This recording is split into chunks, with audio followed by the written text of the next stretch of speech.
Ah, welcome back to my great library. I've just been perusing a book, as it turns out, and I think there is a story here that you should enjoy. It is once again from that master of the macabre, Algernon Blackwood. So please, take your seat in the armchair before me, watch the flickering flames of the fire in the hearth, and let us begin. The Wood of the Dead by Algernon Blackwood. One summer, in my wanderings with a knapsack, I was at luncheon in the room of a wayside inn in the western country, when the door opened and there entered an old rustic, who crossed close to my end of the table and sat himself down very quietly in the seat by the bow window.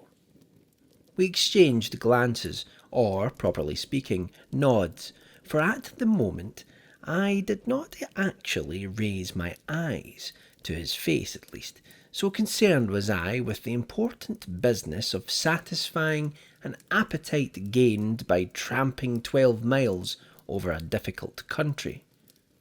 The fine warm rain of 7 o'clock, which had since risen in a kind of luminous mist about the tree-tops, now floated far overhead in a deep blue sky, and the day was settling down into a blaze of golden light. It was one of those days peculiar to Somerset and North Devon, when the orchards shine and the meadows seem to add a radiance of their own, so brilliantly soft are the colourings of grass and foliage. The innkeeper's daughter, a little maiden with a simple country loveliness, presently entered with a foaming pewter mug, inquired after my welfare, and went out again. Apparently she had not noticed the old man sitting in the settle by the bow window, nor had he, for his part, so much as once turned his head in our direction. Under ordinary circumstances, I should probably have given no thought to this other occupant of the room, but the fact that it was supposed to be reserved for my private use, and the singular thing that he sat looking aimlessly out of the window, with no attempt to engage in conversation, drew my eyes more than once somewhat curiously upon him, and I soon caught myself wondering why he sat there so silently, and always with averted head. He was, I saw, a rather bent old man in rustic dress, and the skin of his face was wrinkled like that of an apple. Corduroy trousers were caught up with a string below the knee, and he wore a sort of brown fustian jacket that was very much faded. His thin hand rested upon a stoutish stick. He wore no hat and carried none, and I noticed his head, covered with silvery hair, was finely shaped and gave the impression of something noble. Though rather piqued by his studied disregard of my presence, I came to the conclusion that he probably had something to do with the little hostel, and had a perfect right to use this room with freedom, and I finished my luncheon without breaking the silence, and then took the settle opposite to smoke a pipe before going on my way. Through the open window came the scents of the blossoming fruit trees. The orchard was drenched in sunshine, and the branches danced lazily in the breeze. The grass below fairly shone with white and yellow daisies, and the red roses climbing in profusion over the casement mingled their perfume with the sweetly penetrating odour of the sea. It was a place to dawdle in, to lie and dream away a whole afternoon, watching the sleepy butterflies and listening to the chorus of birds which seemed to fill every corner of the sky. Indeed, I was already debating in my mind whether to linger and enjoy it all, instead of taking the strenuous pathway over the hills, when the old rustic in the settle opposite suddenly turned his face towards me for the first time and began to speak. His voice had a quiet, dreamy note in it that was quite in harmony with the day and the scene, but it sounded far away, I thought, almost as though it came to me from outside, where the shadows were weaving their eternal tissue of dreams upon the garden floor. Moreover, there was no trace in it of the rough quality one might naturally have expected, and now that I saw the full face of the speaker for the first time, I noted with something like a start that the deep, gentle eyes seemed far more in keeping with the timbre of the voice than with the rough and very countrified appearance of the clothes and manner. His voice set pleasant waves of sound and motion towards me, and the actual words, if I remember rightly, were, "You are a stranger in these parts," or "Is not this part of the country strange to you?" There was no "sir," nor any outward and visible sign of the deference usually paid by real country folk to the town-bred visitor, but in its place a gentleness, almost a sweetness, of polite sympathy that was far more of a compliment than either. I answered that I was wandering on foot through a part of the country that was wholly new to me, and that I was surprised not to find a place of such idyllic loveliness marked upon my map. "I have lived here all my life," he said with a sigh, "and am never tired of coming back to it again." "Then you no longer live in the immediate neighbourhood?"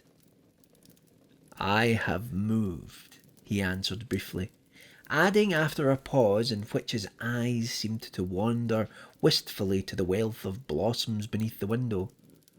"But I am almost sorry, for nowhere else have I found the sunshine lie so warmly, the flowers smell so sweetly, or the winds and streams make such tender music."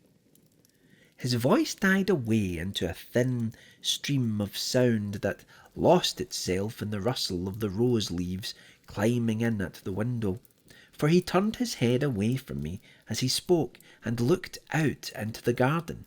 But it was impossible to conceal my surprise, and I raised my eyes in frank astonishment on hearing so poetic an utterance from such a figure of a man, though at the time realizing that it was not in the least inappropriate, and that, in fact, no other sort of expression could have properly been expected from him. "I am sure you are right," I answered at length, when it was clear he had ceased speaking. "Oh, there is something of enchantment here, of real fairy-like enchantment, that makes me think of the visions of childhood days, before one knew anything of—" I had been oddly drawn into his vein of speech, some inner force compelling me, but here the spell passed, and I could not catch the thoughts that had a moment before opened a long vista before my inner vision. "To tell you the truth," I concluded lamely, "the place fascinates me, and I am in two minds about going further." Even at this stage I remember thinking it odd that I should be talking like this with a stranger, whom I met in a country inn, for it has always been one of my failings that to strangers my manner is brief to surliness. It was as though we were figures meeting in a dream, speaking without sound, obeying laws not operative in the everyday working world, and about to play with a new scale of space and time, perhaps. But my astonishment passed quickly into an entirely different feeling when I became aware that the old man opposite had turned his head from the window again, and was regarding me with eyes so bright they seemed almost to shine with an inner flame. His gaze was fixed upon my face with an intense ardour, and his whole manner had suddenly become alert and concentrated. There was something about him I now felt for the first time that made little thrills of excitement run up and down my back. I met his look squarely, but with an inward tremor. "Stay, then, a little while longer," he said in a much lower and deeper voice than before. "Stay, and I will teach you something of the purpose of my coming." He stopped abruptly. I was conscious of a decided shiver. "You have a special purpose, then, in coming back?" I asked, hardly knowing what I was saying. "To call away someone," he went on in the same thrilling voice. "Someone who is not quite ready to come, but who is needed elsewhere for a worthier purpose." There was a sadness in his manner that mystified me more than ever. "You mean—" I began, with an unaccountable access of trembling. "I have come for someone who must soon move, even as I have moved." He looked me through and through with a dreadfully piercing gaze, but I met his eyes with a full, straight stare, trembling though I was, and I was aware that something stirred within me that had never stirred before, though for the life of me I could not have put a name to it, or have analysed its nature. Something lifted and rolled away. For one single second I understood clearly that the past and the future exist actually side by side in one immense present, that it was I who moved to and fro among shifting protean appearances. The old man dropped his eyes from my face, and the momentary glimpse of a mightier universe passed utterly away. Reason regained its sway over a dull, limited kingdom. "Come tonight," I heard the old man say. "Come to me tonight, in the wood of the dead. Come at midnight." Involuntarily I clutched the arm of the settle for support, for I then felt that I was speaking with someone who knew more of the real things that are and will be than I could ever know while in the body, working through the ordinary channels of sense, and this curious half-promise of a partial lifting of the veil had its undeniable effect upon me. The breeze from the sea had died away outside, and the blossoms were still. A yellow butterfly floated lazily past the window. The song of the birds hushed. I smelt the sea.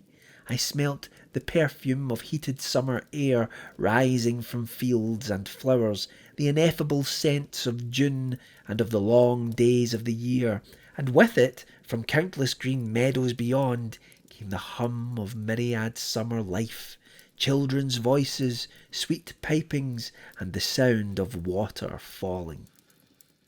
I knew myself to be on the threshold of a new order of experience, of an ecstasy. Something drew me forth with a sense of inexpressible yearning towards the being of this strange old man in the window seat, and for a moment I knew what it was to taste a mighty and wonderful sensation, and to touch the highest pinnacle of joy I have ever known. It lasted for less than a second and was gone, but in that brief instant of time the same terrible lucidity came to me that had already shown me how the past and future exist in the present, and I realized and understood that pleasure and pain are one and the same force, for the joy I had just experienced included also all the pain I had ever felt, or ever could feel. The sunshine grew to dazzling radiance, faded, passed away. The shadows paused in their dance upon the grass, deepened a moment, and then melted into air. The flowers of the fruit trees laughed with their little silvery laughter, as the wind sighed over their radiant eyes the old, old tale of its personal love. Once or twice a voice called my name. A wonderful sensation of lightness and power began to steal over me. Suddenly the door opened and the innkeeper's daughter came in. By all ordinary standards, hers was a charming country loveliness, born of the stars and wild flowers, of moonlight shining through autumn mists, upon the river and the fields, yet by contrast with the higher order of beauty I had just momentarily been in touch with, she seemed almost ugly. How dull her eyes, how thin her voice, how vapid her smile, and insipid her whole presentiment. For a moment she stood between me and the occupant of the window seat, while I counted out the small change for my meal and for her services. But when an instant later she moved aside, I saw that the settle was empty, and that there was no longer anyone in the room but our two selves. This discovery was no shock to me. Indeed, I had almost expected it, and the man had gone just as a figure goes out of a dream, causing no surprise, and leaving me as part and parcel of the same dream without breaking of continuity. But as soon as I had paid my bill and thus resumed in very practical fashion the thread of my normal consciousness, I turned to the girl and asked her if she knew the old man who had been sitting in the window seat, and what he had meant by the wood of the dead. The maiden started visibly, glancing quickly around the empty room, but answering simply that she had seen no one. I described him in great detail, and then, as the description grew clearer, she turned a little pale under her pretty sunburn, and said very gravely that it must have been the ghost. Ghost? What ghost? Oh, the village ghost, she said quietly, coming closer to my chair with a little nervous movement of genuine alarm, and adding in a lower voice, "He comes before a death, they say." It was not difficult to induce the girl to talk, and the story she told me, shorn of the superstition that had obviously gathered with the years round the memory of a strangely picturesque figure, was an interesting and peculiar one. The inn, she said, was originally a farmhouse, occupied by a yeoman farmer, evidently of a superior, if rather eccentric, character, who had been very poor until he reached old age, when a son died suddenly in the colonies and left him an unexpected amount of money, almost a fortune. The old man thereupon altered no whit his simple manner of living, but devoted his income entirely to the improvement of the village, and to the assistance of its inhabitants. He did this quite regardless of his personal likes and dislikes, as if one and all were absolutely alike to him, objects of a genuine and impersonal benevolence. People had always been a little afraid of the man, not understanding his eccentricities, but the simple force of this love for humanity changed all that in a very short space of time, and before he died he came to be known as the father of the village, and was held in great love and veneration by all. A short time before his end, however, he began to act queerly. He spent his money just as usefully and wisely, but the shock of sudden wealth after a life of poverty, people said, had unsettled his mind.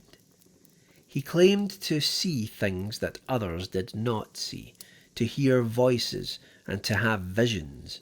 Evidently he was not of that harmless, foolish, visionary order, but a man of character and of great personal force, for the people became divided in their opinions, and the vicar, good man, regarded and treated him as a special case. For many his name and atmosphere became charged almost with a spiritual influence that was not of the best. People quoted texts about him, kept, when possible, out of his way, and avoided his house after dark.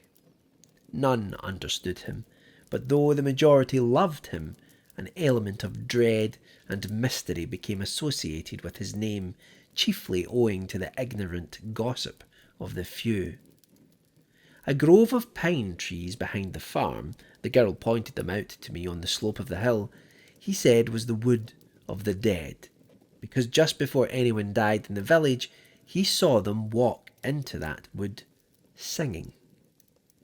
None who went in ever came out again. He often mentioned the names to his wife, who usually published them to all the inhabitants within an hour of her husband's confidence, and it was found that the people he had seen enter the wood died. On warm summer nights he would sometimes take an old stick and wander out hatless under the pines, for he loved this wood and used to say he met all his old friends there and would one day walk in there, never to return. His wife tried to break him gently off this habit, but he always had his own way, and once, when she followed and found him standing under a great pine in the thickest portion of the grove, talking earnestly to someone she could not see, he turned and rebuked her very gently, but in such a way that she never repeated the experiment, saying, "You should never interrupt me, Mary, when I am talking with the others, for they teach me, remember, wonderful things, and I must learn all I can before I go to join them." This story went like wildfire through the village, increasing with every repetition, until at length everyone was able to give an accurate description of the great veiled figures the woman declared she had seen moving among the trees where her husband stood. The innocent pine grove now became positively haunted, and the title of Wood of the Dead clung naturally as if it had been applied to it in the ordinary course of events by the compilers of the Ordnance Survey.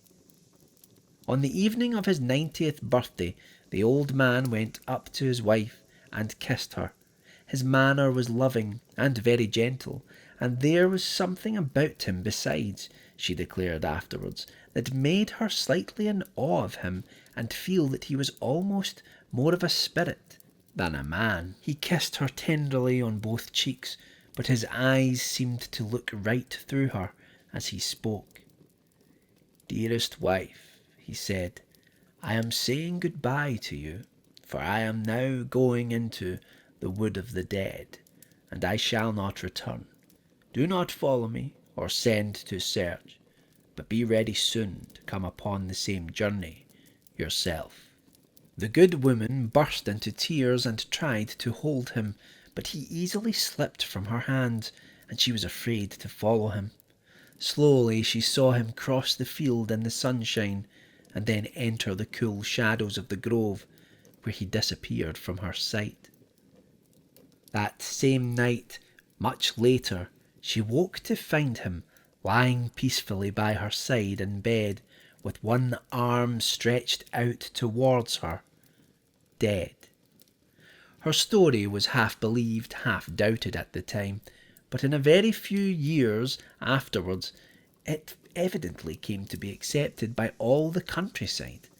A funeral service was held, to which the people flocked in great numbers, and everyone approved of the sentiment which led the widow to add the words, "the father of the village," after the usual text which appeared upon the stone over his grave. This, then, was the story I pieced together of the village ghost, as the little innkeeper's daughter told it to me that afternoon in the parlour of the inn. "But you're not the first to say you've seen him," the girl concluded, "and your description is just what we've always heard, and that window, they say, was just where he used to sit and think when he was alive, and sometimes, they say, to cry for hours together." "And would you feel afraid if you had seen him?" I asked, for the girl seemed strangely moved and interested in the whole story.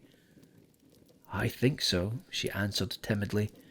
"Surely if he spoke to me." "He did speak to you, didn't he, sir?" she asked after a slight pause. "He said he had come for someone." "Come for someone," she repeated. "Did he say—" she went on falteringly. "No, he did not say for whom," I said quickly, noticing the sudden shadow on her face and the tremulous voice. "Are you really sure, sir?" "Oh, quite sure," I answered cheerfully. I did not even ask him. The girl looked at me steadily for nearly a whole minute, as though there were many things she wished to tell me or to ask, but she said nothing, and presently picked up her tray from the table and walked slowly out of the room. Instead of keeping to my original purpose and pushing on to the next village over the hills, I ordered a room to be prepared for me at the inn, and that afternoon I spent wandering about the fields and lying under the fruit trees, watching the white clouds sailing out over the sea. The Wood of the Dead I surveyed from a distance, but in the village I visited the stone erected to the memory of the father of the village, who was thus evidently no mythical personage, and saw also the monuments of his fine unselfish spirit, the schoolhouse he built, the library, the home for the aged poor, and the tiny hospital. That night, as the clock in the church tower was striking 11:30, I stealthily left the inn and crept through the dark orchard and over the hayfield in the direction of the hill whose southern slope was clothed with the Wood of the Dead. A genuine interest impelled me to the adventure, but I also was obliged to confess to a certain sinking in my heart as I stumbled along over the field in the darkness, for I was approaching what might prove to be the birthplace of a real country myth, and a spot already lifted by the imaginative thoughts of a considerable number of people into the region of the haunted and the ill-omened. The inn lay below me, and all round it the village clustered in a soft black shadow unrelieved by a single light. The night was moonless, yet distinctly luminous, for the stars crowded the sky. The silence of deep slumber was everywhere, so still indeed that every time my foot kicked against a stone I thought the sound must be heard below in the village and waken the sleepers. I climbed the hill slowly, thinking chiefly of the strange story of the noble old man who had seized the opportunity to do good to his fellows the moment it came his way, and wondering why the causes that operate ceaselessly behind human life did not always select such admirable instruments. Once or twice a night bird circled swiftly over my head, but the bats had long since gone to rest, and there was no other sign of life stirring. Then, suddenly, with a singular thrill of emotion, I saw the first trees of the Wood of the Dead rise in front of me in a high black wall.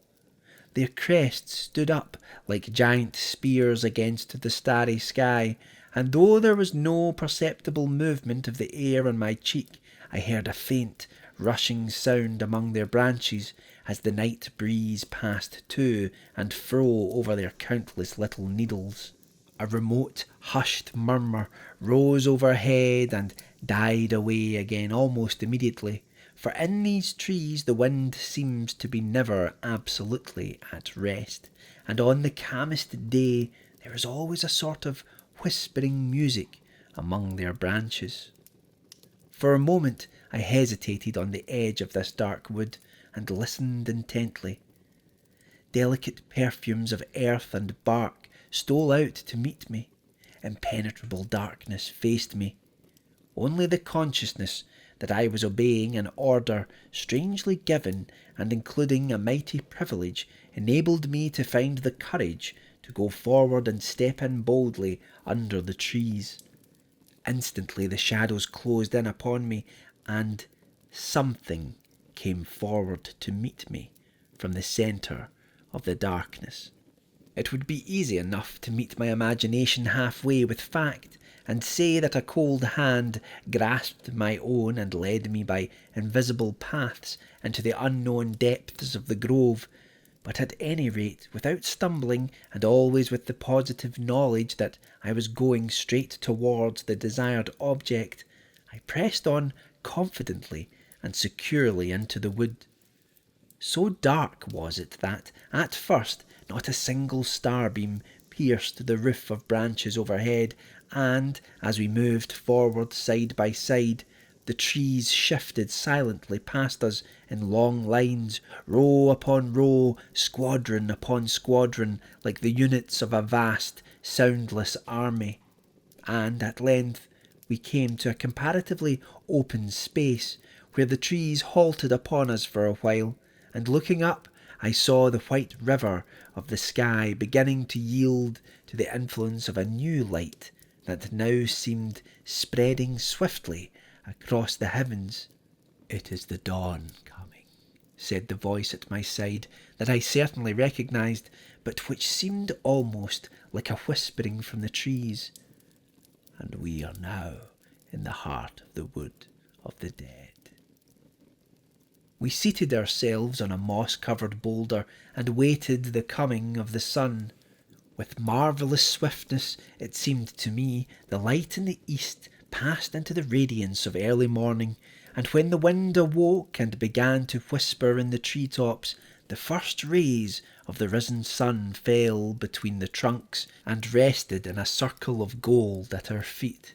"Now come with me," whispered my companion in the same deep voice, "for time has no existence here, and that which I would show you is already there." We trod gently and silently over the soft pine needles. Already the sun was high over our heads, and the shadows of the trees coiled closely about their feet. The wood became denser again, but occasionally we passed through little open bits where we could smell the hot sunshine and the dry, baked pine needles.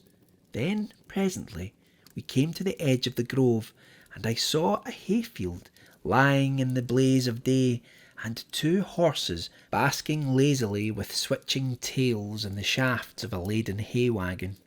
So complete and vivid was the sense of reality that I remember the grateful realization of the cool shade where we sat and looked out upon the hot world beyond.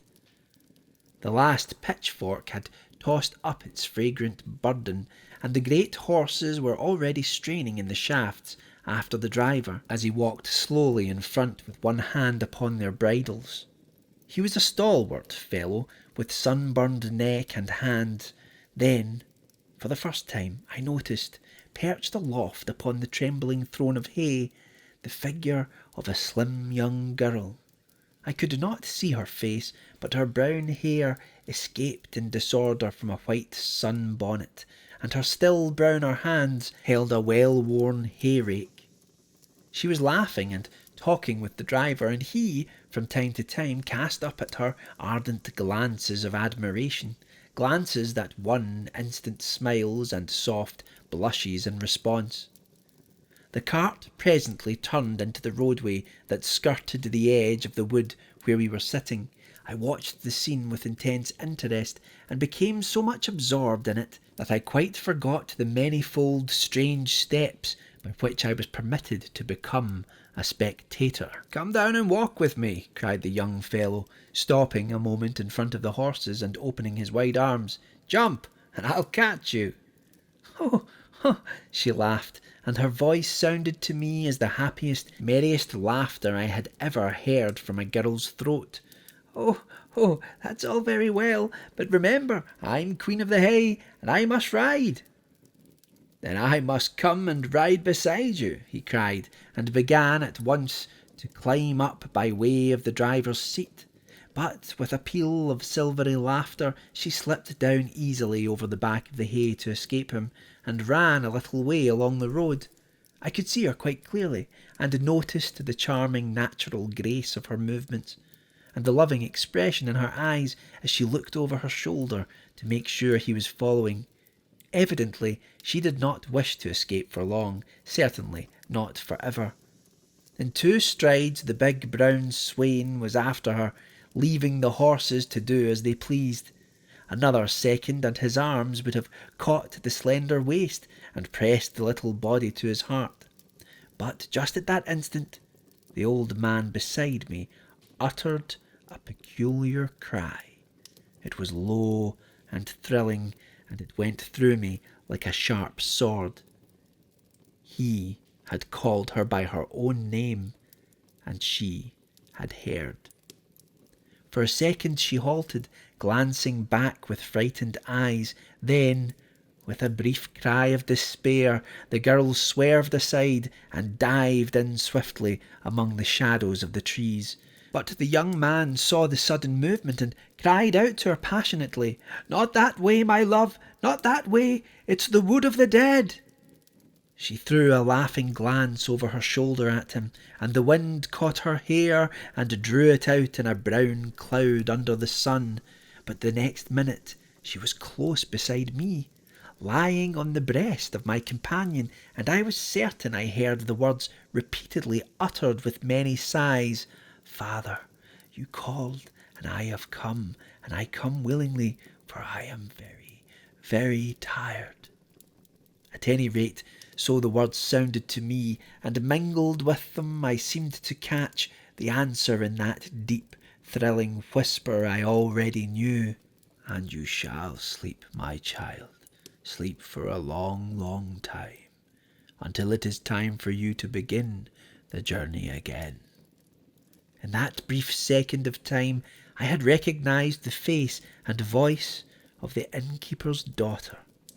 But the next minute a dreadful wail broke from the lips of the young man, and the sky grew suddenly as dark as night. The wind rose and began to toss the branches about us, and the whole scene was swallowed up in a wave of utter blackness. Again the chill fingers seemed to seize my hand, and I was guided by the way I had come to the edge of the wood, and crossing the hayfield, still slumbering in the starlight, I crept back to the inn and went to bed. A year later I happened to be in the same part of the country, and the memory of the strange summer vision returned to me with the added softness of distance.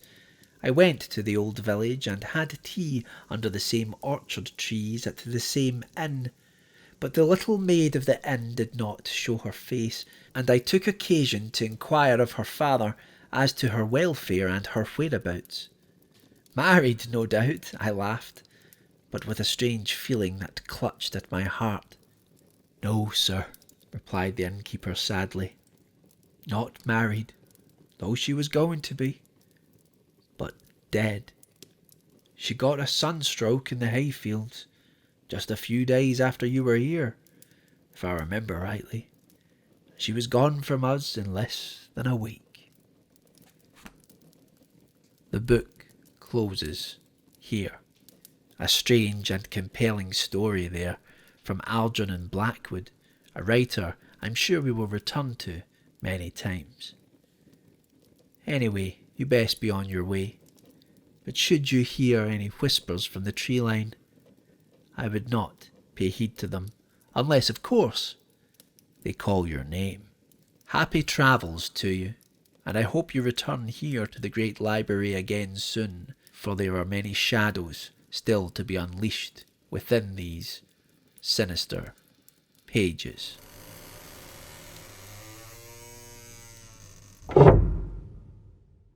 Sinister Pages is a Ghastly Tales production, and like all of our podcasts, is only made possible by our amazing patrons. So if you have contributed to our Patreon, thank you so much. You help us keep the lights on.